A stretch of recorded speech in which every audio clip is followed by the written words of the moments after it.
Eu sou Wilson Júnior, esse é o canal Por Minha Conta e Risco.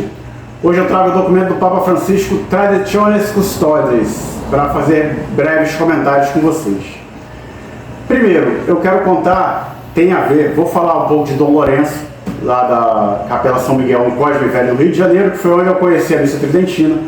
Vou falar um pouco de Bento XVI, logicamente, da Summorum Pontifico, que vem antes da Traditionis Custodes. Vou citar também a bula do Papa São Pio V, porque ela é importantíssima para entender uma série de coisas, assim como a reforma litúrgica do Papa Paulo VI. Então, vamos por partes. Respira fundo e vou tentar fazer esse vídeo não ser tão longo. O que acontece? Eu conheci a Missa Tridentina na Capela São Miguel, lá no Cosme Velho, no Rio de Janeiro, numa época em que só lá celebrava a Missa Tridentina, de uma maneira meio clandestina. Quando eu conheci pela internet, achei pela internet esse endereço da capela e tudo mais, vi que ela não era exatamente filiada à Arquidiocese do Rio de Janeiro. Mas eu tinha um desejo muito grande de conhecer a Missa Tridentina. Então eu fui lá, trabalhava lá perto, trabalhava em Laranjeiras na época. Então fui uma sexta-feira lá na Capela São Miguel. Dom Lourenço, que era o padre, ele percebeu que eu não era daquele pessoal que normalmente frequentava, foi muito acolhedor comigo, né? Eu não tenho nenhuma crítica a Dom Lourenço nesse sentido. Ele me presenteou com um livro, isso no primeiro dia que eu fui lá, sem que ele me devesse satisfação nenhuma. Ele conversou comigo sobre a situação dele, ele contou que essa missa que ele celebra no rito antigo, tradicional da igreja, mesmo ninguém celebrando, ele por questão de consciência, ele continuava celebrando. Ele me contou que ele e o pai dele chegaram a procurar Dom Eugênio de Araújo Salles, então cardeal arcebispo do Rio de Janeiro, não sei dizer em que ano isso aconteceu, mas chegaram a pedir a ele de joelhos, isso palavras do Dom Lourenço para mim, ele chegou a pedir de joelhos para que Dom Eugênio liberasse para eles celebrarem a Missa Tridentina de maneira particular, lá na Capela São Miguel, que é uma acréscimo da casa dele lá, né? E construiu num pedaço da casa dele uma capelinha, é pequena ela, realmente é pequenininha. E Dom Eugênio teria negado. O que acontece? Anos depois veio Dom Eusébio substituiu Dom Eugênio de Araújo Salles, e novamente Dom Lourenço procurou o arcebispo do Rio de Janeiro. Quando Dom Eusébio soube qual era o motivo da procura, ele nem quis receber Dom Lourenço. A partir daí, ele não se preocupou mais com isso. E se você ler a bula onde Dom Lourenço se baseia para agir dessa maneira, que é a bula do Papa São Pio V, vou pegar aqui uns trechos aqui porque merece. Você vai entender a profundidade do problema até a gente chegar na Traditionis Custodes do Papa Francisco. A bula Cuprium Tempore, de São Pio V, de 14 de julho de 1570. São Pio V, ele não declara a Santa Missa, o rito da Missa Tridentina como um dogma. A missa sim, lógico, o sacrifício de Cristo, a renovação do sacrifício de Cristo. Mas a maneira que ele se pronuncia nessa bula é muito contundente. Presta atenção. Primeira coisa, decretamos e ordenamos que a missa no futuro e para sempre, olha a audácia do Papa São Pio V, no futuro e para sempre, não seja cantada nem rezada de modo diferente do que esta, conforme o missal publicado por nós. Veja a dificuldade. Em seguida, eu separei alguns trechos somente. Também é uma bula, é pequena, mas eu separei alguns trechos. Olha como é que ele continua se pronunciando nessa bula. Nada jamais lhe deverá ser acrescentado, nem supresso, nem modificado. E continuando, número 8. Em virtude da nossa autoridade apostólica, pelo teor da presente bula, concebemos e damos o indulto seguinte: para cantar ou rezar a missa em qualquer igreja, se possa sem restrição seguir este missal, com permissão e poder de usá-lo livre e licitamente, sem nenhum escrúpulo de consciência, e sem que se possa incorrer em nenhuma pena, sentença ou censura, e isto para sempre. Você entende a posição do Dom Lourenço? É difícil tomar partido? É difícil. Mas eu entendo, e na época, conhecendo essa bula, tendo o desejo de conhecer a liturgia da missa antes do Concílio Vaticano II, eu acredito sim que são ritos válidos. A presente bula não poderá jamais, em tempo algum, ser revogada nem modificada, mas permanecerá sempre firme e válida, com toda a sua força. E mais, se alguém, contudo, tiver a audácia de tentar contra destas disposições, saiba que incorrerá na indignação de Deus Todo-Poderoso e de seus bem-aventurados apóstolos Pedro e Paulo. Tem um outro detalhe dessa bula aqui que eu vou ler só depois, quando eu for falar da Sumorum Pontífico de Bento XVI. Mas veja, ele se pronunciou de uma maneira tão contundente, dizendo que aquele missal, a renovação, no caso, aquela liturgia, aquele missal que estava sendo pronto ali, a partir do Concílio de Trento, ele valeria para todo sempre, para o futuro e para sempre, e que ninguém poderia incorrer pena a sacerdotes que o celebrassem. Aí está a justificativa de Dom Lourenço, e eu tenho que fazer jus e dizer que ele está com a razão, baseado nisso aqui, baseado nessa bula de um Papa. Mas pode um outro Papa anular essa bula dessa maneira, tão contundente, que São Pio V colocou, um Papa santo, que, se não me engano, tem seu corpo incorrupto, inclusive? É complicado. Mas o que acontece? Vamos dar um pulo para 1969. Em 69, o Concílio Vaticano II terminou em 65, de 62 a 65, e o Papa Paulo VI quis fazer uma reforma litúrgica.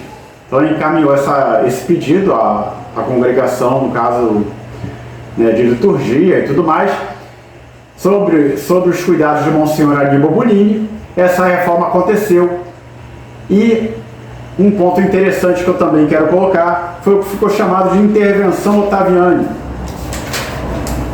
Assim que ficou pronta o novo missal, dois cardeais, Ottaviani e Bach, eles fizeram uma crítica, estudaram profundamente, eles falam, o estudo crítico nos mostrou que esse novo missal representa um afastamento surpreendente da teologia católica da missa, tal como foi promulgada no Concílio de Trento. Então eles perceberam que não foi uma renovaçãozinha, não foi uma mudança aqui ou ali, foi uma mudança enorme de um rito para outro. Então eles deram o parecer deles, que o Papa Paulo VI aparentemente leu, mas não tomou, não levou, não deu tanta importância assim. Segue o rito lá. Em 71 veio o chamado indulto da Agatha Christie. O que foi isso? Alguns escritores ingleses fizeram uma carta, entre eles a famosa Agatha Christie, e pediram ao cardeal Renan que levasse ao Papa, um cardeal inglês, levasse ao Papa o pedido deles de que fizesse um indulto para que eles pudessem ter a missa na liturgia antiga, latina, tradicional, anterior ao concílio. O Papa Paulo VI, na época, forneceu esse indulto a eles. Deu algumas regras, mas deu esse indulto a eles. Em seguida, o que acontece? Tem um bispo francês que, desde essa reforma litúrgica também, aliás, desde o final do Concílio Vaticano II, e principalmente depois dessa reforma litúrgica de 69 e 70, ele se pronuncia veementemente contra essas mudanças, que é Dom Marcel Lefebvre, e cria um problema com o Papa Paulo VI, porque Paulo VI ele não chega a proibir a missa tridentina em teoria, mas na prática ele age dessa maneira. Mas Dom Marcel Lefebvre é contra, não só ele no caso é o ícone máximo dessa resistência, mas aqui no Brasil, por exemplo, Dom Antônio de Castro Maia, que era o bispo de Campos, também encabeçou um movimento que celebrava somente a missa tridentina, ficaram conhecidos como os padres de Campos. Dom Antônio de Castro Maia, que era amigo de Dom Marcel Lefebvre também, não é à toa. Então, o que acontece? Tem esse impasse entre eles, e há uma ruptura em 1988 já sobre João Paulo II. E o que acontece?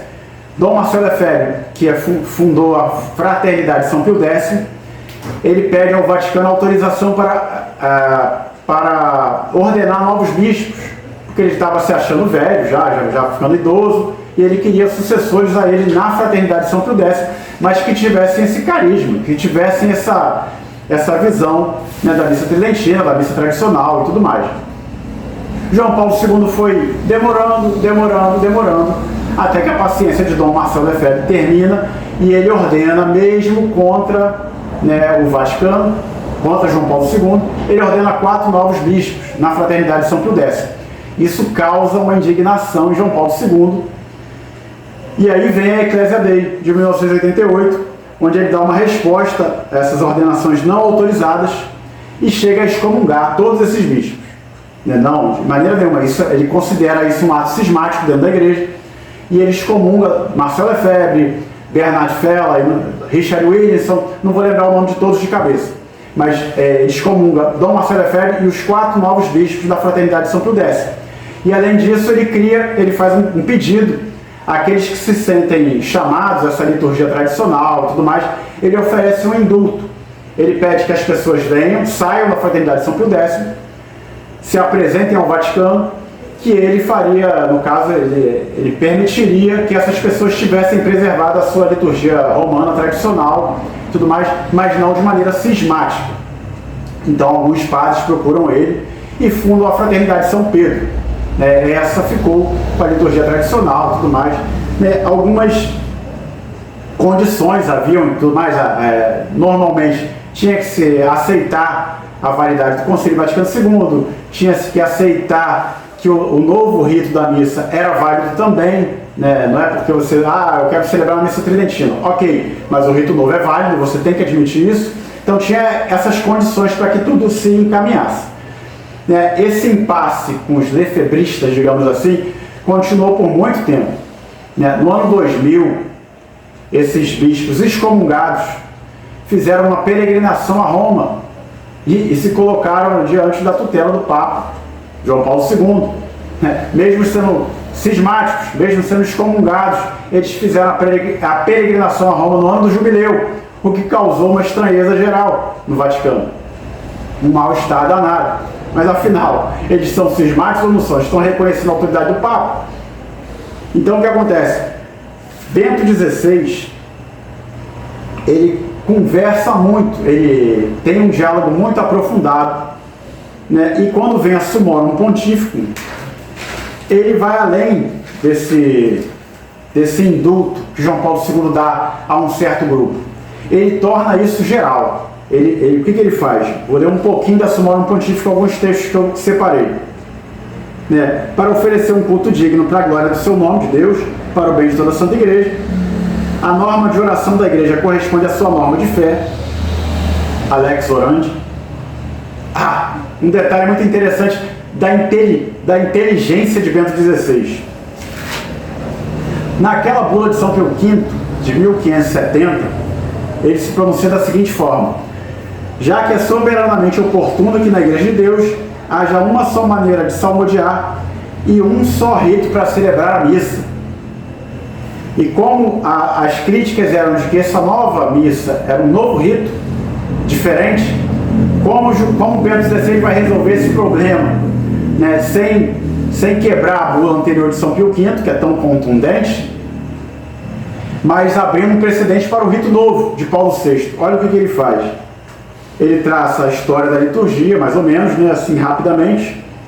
Outros pontífices tiveram esse zelo pela liturgia, como São Pio V, Clemente VIII, São Pio X, Bento XV, Pio XII, João XXIII, enfim. O Concílio Vaticano II expressou o desejo de renovação que se adaptasse às necessidades de nossa época. Então, Paulo VI, em 1970, promoveu esse novo rito. Em algumas regiões, não poucos fiéis estavam e continuam a estar apegados com grande amor e afeto às formas anteriores litúrgicas. Aí olha a inteligência dele quando ele fala: o missal de Paulo VI é a expressão ordinária da Lex Orandi, e o anterior, expressão extraordinária da Lex Orandi, e deve gozar da devida honra. Não há divisão da Lex Credendi, ou seja, nós oramos da maneira que cremos. Essa é a Lex Orandi e Lex Credendi. São dois usos do único rito romano. O que ele faz? Não há um novo rito, mas sim um rito extraordinário e ordinário, que na verdade são um único rito. Então, Bento XVI é muito inteligente nesse ponto, para tentar apagar o incêndio que estava nesse momento liturgicamente, dentro da igreja. Então ele estabelece alguns critérios, mas bem liberais nesse ponto. Podem ser admitidos fiéis que solicitem essa missa, por exemplo, a missa tridentina, eles querem conhecer o rito antigo da igreja, então isso é bom que eles conheçam. Ele dá uma autorização ampla a qualquer sacerdote que queira celebrar na missa tridentina. Ele excetua apenas o tríduo pascal, mas não tem problema. Se os fiéis não estiverem satisfeitos nas suas solicitações com o padre da paróquia, que eles procurem o bispo para relatarem os problemas. Se o bispo não resolver os problemas que eles estão solicitando, que eles se dirijam à Santa Sé, à Comissão Ecclesia Dei, que foi montada para isso, por João Paulo II, e continua com Bento XVI. Então, ele permite a utilização da liturgia antiga, inclusive nos sacramentos, batismo, crisma, se assim for da vontade dos fiéis e tudo mais, do padre, do bispo, enfim. Mas ele dá uma ampla honra ao rito tridentino novamente. Inclusive tem um vídeo do padre João Jefferson, da paróquia Nossa Senhora de Fátima de Olaria, que eu botei no antigo canal Vajum. Qualquer hora eu vou resgatar ele para cá, mas se você quiser dar uma olhada lá, ele vai te contar a importância dos dois ritos. Porque também, se no início a reforma litúrgica foi desastrosa, foi terrível, com exageros, acréscimos, discrepâncias extraordinárias, hoje nós sabemos que esse rito novo, entre aspas, ele pode ser bem celebrado também. O próprio padre João Jefferson celebrava muito bem os dois ritos. E aqui em Rondonópolis, aqui em Mato Grosso, a missa do tríduo pascal, a do sábado de aleluia, na paróquia Nossa Senhora Aparecida, aqui em Rondonópolis, foi uma coisa primorosa, foi liturgicamente espetacular. Eu raramente vi a missa tão bem celebrada no rito novo, como na missa de sábado de aleluia aqui em Rondonópolis, na paróquia Nossa Senhora Aparecida, com o padre Hermes. Continuamos, chegamos na Traditiones Custodes de Francisco. E o que ele faz? Ele vai praticamente contra Bento XVI na sua resolução anterior, embora ele dê a sua justificativa. O que ele fala? Bom, ele diz que Bento XVI ele pediu que 3 anos após a Summorum Pontificum fosse feita uma consulta aos bispos. Em que sentido? Para que eles sondassem como foi a aceitação dos fiéis ao rito antigo. Eles iam contar o que aconteceu nesses 3 anos de liberação da missa tridentina para o padre que quisesse, enfim, e iam relatar a Santa Sé. Parece que o que eles relataram não foi tão bom assim, porque aí o Papa Francisco vem e estabelece o seguinte: o missal da reforma é o único da lex orandi do rito romano. Só nesse início ele desautorizou completamente um rito, que ele pode fazer isso? Ele pode, não pode? É questão complicadíssima. Eu até penso que não, mas ele é o Papa, Então, ele na verdade, toda aquela manobra inteligente, sábia, que Bento XVI usou para conciliar os dois ritos, e dizer que um enriquecia o outro, ajudava, é a visão do padre João Jefferson também, e é realmente a realidade. O Papa Francisco vem e desautoriza completamente, diz que esse missal novo é a única expressão da lex orandi do rito romano. Bom, só que ele estaria desconsiderando séculos e séculos e séculos. Bom, eu não sei o que passava na cabeça dele, mas seria um ponto bem criticável nesse documento. Então, ele bota que o bispo diocesano compete regular as celebrações na sua diocese, e é de sua competência autorizar ou não o missal antigo, de 1962, que foi a última reforma antes da reforma de Paulo VI. Foi a reforma de João XXIII. O que ele apronta mais? Onde há grupos o bispo verifique se tal grupos não excluem a validade e a legitimidade da reforma do Concílio Vaticano II e do magistério. Então, ok, eu até entendo que ele queira manter a unidade na igreja. Agora, não é desautorizando um rito que a igreja celebrou séculos que ele vai conseguir isso, né? Mas, como eu disse antes, não sei o que se passava na cabeça dele, não sei como os bispos levaram essa pesquisa de 3 anos à cabeça do Papa Francisco, e a gente sabe que ele, como jesuíta, tem muita influência da teologia da libertação, infelizmente, é uma realidade que não tem como fugir. Não é por isso que vamos rezar, não vamos rezar pelo Papa, não vamos pedir pela sua saúde, enfim, não confunda alhos com bugalhos. É o Papa, ponto. Mas nós devemos sempre rezar para que ele tome as melhores atitudes, as melhores resoluções para a igreja, para a fé da igreja, para o povo da igreja, e ele tem atitudes que são inegavelmente questionáveis. Continuando. Ele não oferece que esses fiéis que querem ficar na liturgia antiga se reúnam nas paróquias, ou que se abra novas paróquias para esse rito. Não. O bispo vai estabelecer um local separado para eles. Outra coisa, não autoriza a constituição de novos grupos.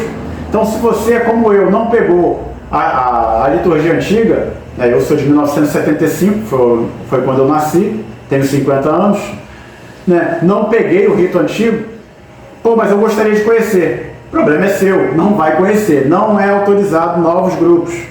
A constituição de novos grupos não está autorizada pelo Papa Francisco, pela Traditionis Custodes. E para terminar, se algum padre ordenado recente, que também não conheceu, ele quer celebrar na missal de 62, ele deve fazer esse requerimento formal ao bispo, ao mesmo bispo que foi falar com o Papa lá, que não era para manter essa autorização de Bento XVI. Então, complicado, né, a situação. Mas, enfim, então, outro documento que eu estou colocando aqui do Papa Francisco, Traditionis Custodes, e outro que, infelizmente, eu tenho minhas severas críticas, porque aquilo que Bento XVI fez com a Summorum Pontifice deu um alento à igreja, a igreja que fala tanto de diálogo, e que permite a missa afro com candomblé no meio da missa, mas a missa que a igreja sempre celebrou por séculos, por mais de um milênio, o Papa Francisco tem suas restrições. Então, realmente, eu não consigo entender, cabe a nós rezar, ninguém pode julgar o Papa, o que fazer? O padre João Jefferson, por exemplo, de Olaria, que celebrava a missa tridentina toda semana, se eu não me engano, às quartas-feiras, não era nos domingos e tudo mais, mas ele deixou de celebrar, meio que na obediência a esse decreto, embora eu acho que ainda tem lugares no Rio de Janeiro que celebram a missa tridentina em comunhão com o bispo, no caso com o Dom Arani João Tempeste. Não sei se continua, estou há mais de 2 anos já aqui em Rondonópolis, mas em alguns outros lugares também deve continuar, em um ponto ou outro, mas o fato concreto é que o Papa Francisco deu um basta na liturgia tradicional. Ele não quer diálogo, ele quer diálogo com todo mundo, com budistas, com protestantes, com Islã, com todo mundo, menos com quem tem apego à liturgia tradicional católica. Esse não tem diálogo. Então, se você tem críticas ao Concílio Vaticano II, o problema é seu. A reforma litúrgica, o problema é seu.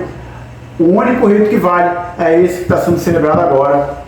Ponto. Eu sou o Papa e é assim que vai ser. Essa é a atitude do Papa Francisco, questionável, mas não devemos deixar de rezar pelo Papa.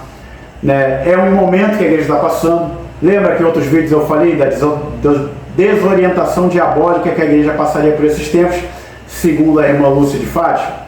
Isso afeta todos nós, isso vai afetar a igreja como um todo. E, dando um gostinho de próximos vídeos, o Papa Pio XII, que foi o anterior ao Concílio Vaticano II, o Papa Pio XII, ele conheceu o terceiro segredo de Fátima e ele estava impressionadíssimo com aquilo que a irmã Lúcia estava colocando, dizendo que a igreja corre um risco muito grande de alterar a sua fé, a sua liturgia. De onde ele tirou isso? porque o terceiro segredo de Fátima revelado pelo Vaticano não fala nada disso. E naquilo que a irmã Lúcia falou, também não tem nada disso. Então, de onde ele tirou isso? Só pode ter tirado isso do terceiro segredo de Fátima, que Papa Pio XII, lógico, conhecia. Então, esse terceiro segredo ainda não foi revelado todo.